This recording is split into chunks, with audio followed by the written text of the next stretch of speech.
Bom dia, pessoal. Meu nome é Pedro Bueno e a pedido do professor Ivan, ele comentou comigo para mim fazer um vídeo do meu tipo de manejo, né, no irrigado e no sequeiro de soja safrinha. E eu vou falar um pouco para vocês aí, meio rapidão, o meu tipo de manejo e o que eu uso aí em questão de fungicida, inseticida e questão de densidade de plantio. Então, as cultivar que eu tenho aqui é o Ícone e o LG 6063. Eu larguei, a densidade de plantio ficou em torno de 20 plantas nascidas por metro. Eu larguei 23 grãos por metro de cada cultivar e ficou plantas nascidas aí de em torno de 19, 20, né? Então aqui eu vou mostrar para vocês essa parte aqui, não dá para enxergar direito porque esse ano choveu bem aqui para nós e vem chovendo bem. Então não diferencia muito do irrigado e do sequeiro, né? Mas vocês podem ver mais ou menos ali assim, ó, a divisa. Dá para ver mais ou menos. Mas eu tenho umas plantas ali que eu vou mostrar para vocês a diferença de tamanho, assim, visivelmente no vídeo não dá para ver, mas pegando cada planta vocês vão conseguir ver. E questão daqui de adubação, foi largado 250 kg de 2,23,23, a formulação do adubo. No irrigado e no sequeiro, a mesma coisa. E não usei cloreto, não usei micronutriente também, só em tratamento de semente. Mas por cima, foliar, não usei nada, só fungicida e inseticida. Aí questão de fungicida, eu usei as duas primeiras de Fox, com óleo dele, né? E também em todas as aplicações eu usei inseticida para percevejo. Até eu queria comentar uma coisa que tem que cuidar muito aqui para nós, está complicado a questão de percevejo, né? Tanto é que esse soja é para semente, e se tu deixar uma população alta de percevejo, tu vai ter problema lá na frente para conseguir comercializar o teu produto, né? Porque eles não recebem semente com dano acima de 10% de percevejo, né? Pode dar problema na germinação e vigor da semente. Então aqui nós temos eu estou aplicando até agora a quarta aplicação hoje. E eu tô na quarta aplicação para percevejo, né?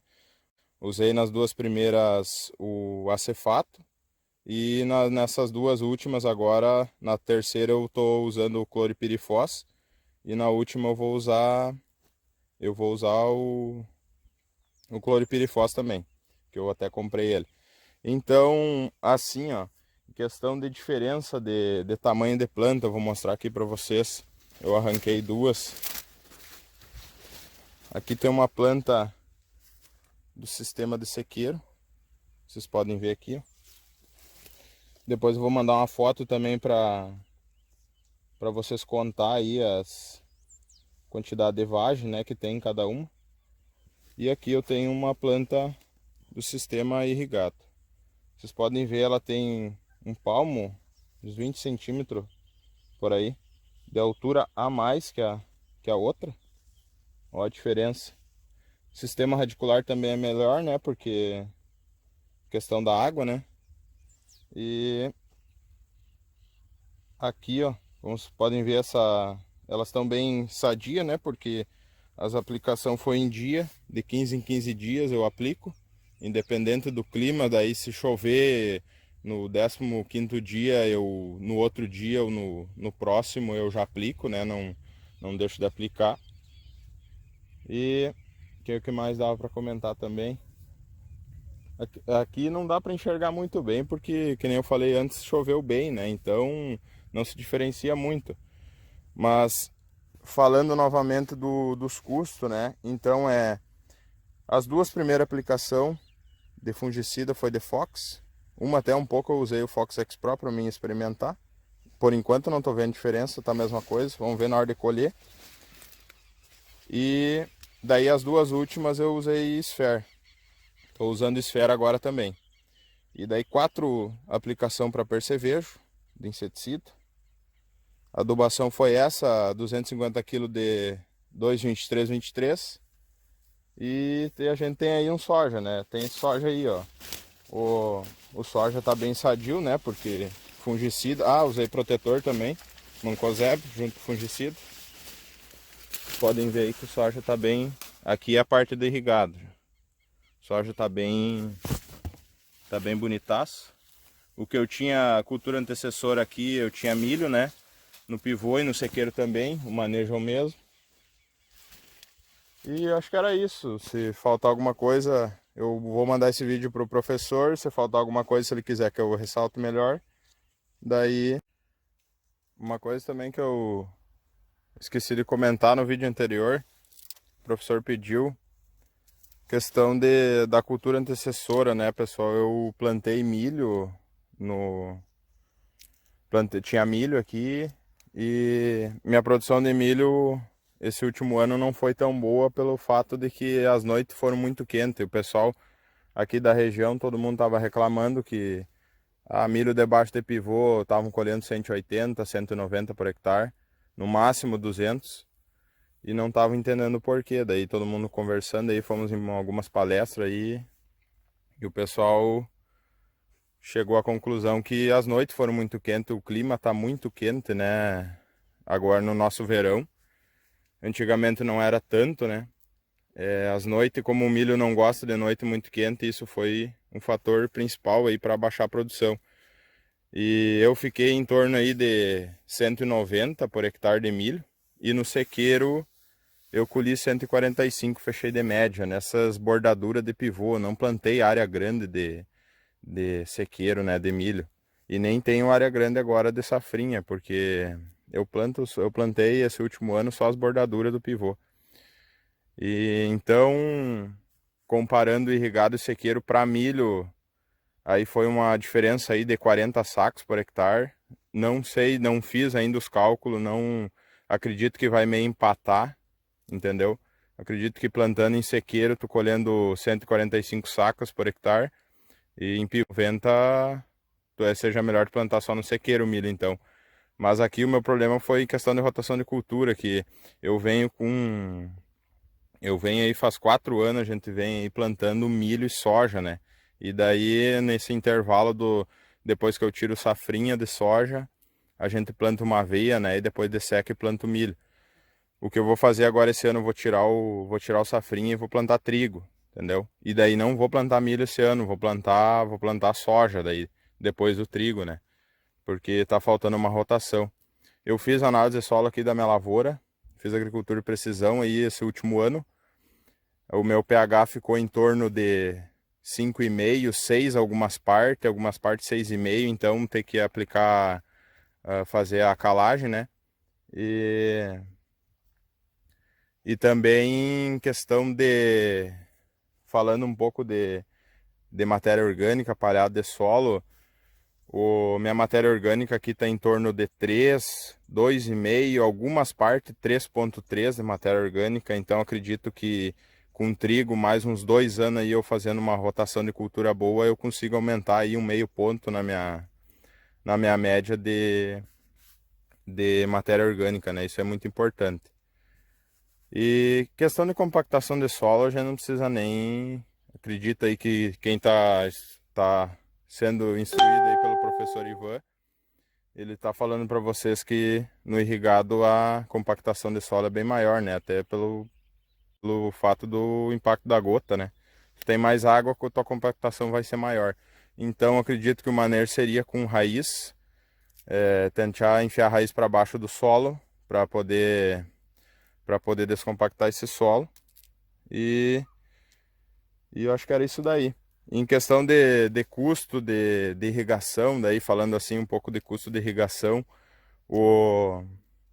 teve meses, por exemplo, em dezembro, que eu irriguei mais, que daí foi no milho. Teve meses que deu 7.000 de luz, entende? Para 90 hectares de pivô. Dá para fazer mais ou menos os cálculos aí do custo que vai dar por hectare. Mas só que isso não é complicado o cara falar, porque dependendo da chuva, né? A quantia que tu vai ter que ligar o pivô e o horário que tu liga também. Se for ligar de dia, ou durante o dia ou durante a noite, muda o horário, muda o valor da luz, né? Então agora no safrinha aí, mês passado, ficou, a conta de luz veio mais ou menos, deu 3.800. Isso que em média foi ligado o pivô no mês, aí foi ligado, eu liguei ele, sei lá, umas 8 vezes por aí, entendeu? Deu 2 chuvas no mês passado aqui para nós, só, então tive que ligar ele bastante vezes, aí de 3 em 3 dias eu ligava, né? Dependendo da temperatura também. E eu procuro sempre ligar de noite, né?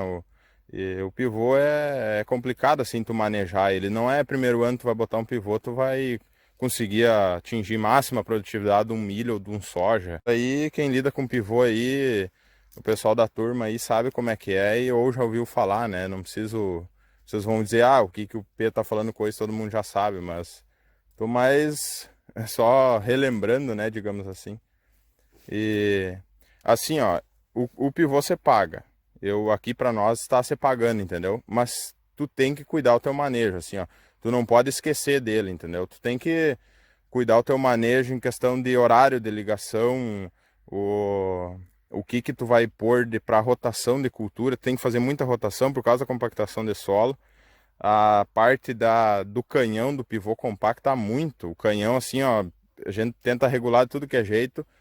Melhor que faça deriva, que não larga a gota muito grossa para não compactar o solo, entende? Nem que tu perca um pouco por deriva.